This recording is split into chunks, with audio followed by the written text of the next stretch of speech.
Sarkozy voulait du pouvoir. Kadhafi lui a donné. Messieurs, dames, aujourd'hui on ne parle pas d'un simple fait divers. On parle d'un ancien président de la République qui vient d'être condamné. Nicolas Sarkozy. L'homme qui voulait incarner l'ordre et la justice, rattrapé par un passé fait de valises bourrées de billets, de deals secrets et de trahison au plus haut sommet de l'État. Comment un président en est-il arrivé là? Qui sont les acteurs de cette histoire? Préparez-vous, on entre dans l'un des plus grands polars politiques de la 5ème République. Il faut comprendre une chose, en politique, rien ne se fait sans argent. Une campagne présidentielle, c'est des millions à dépenser. Et quand on est à court, on doit se tourner vers des amis généreux. En 2005, Sarkozy n'est encore que ministre de l'Intérieur, mais il a déjà un objectif en tête, l'Élysée. C'est là qu'un certain Mouammar Kadhafi entre en scène.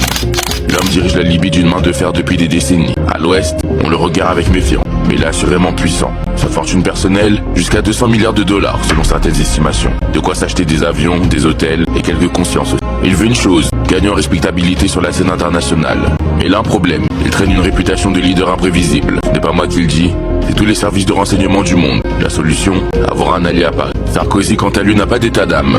La politique, ça le connaît. Il sait que l'argent n'a pas d'odeur, surtout quand il s'agit d'une campagne présidentielle. Alors pour résumer, on a un potentiel président qui a besoin d'énormément d'argent. Et un chef d'état milliardaire qui cherche des amis haut placés. Vous le sentez venir le deal? Mais comment on fait transiter des millions d'euros entre Tripoli et Paris sans se faire repérer? Pendant que vous réfléchissez à une réponse, laissez-moi vous présenter Ziad Takieddine. Si cette histoire était un film, il en serait le personnage secondaire préféré des spectateurs.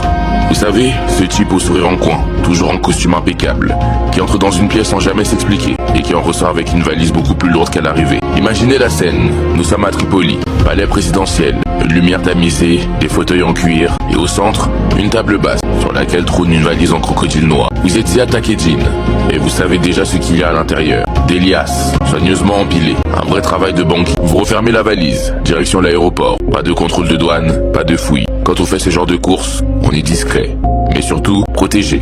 Arrivé à Paris, aéroport du Bourget. À votre arrivée, un homme vous attend. Discret, pas un mot de trop, juste un regard entendu. Cet homme, c'est Claude Guéant.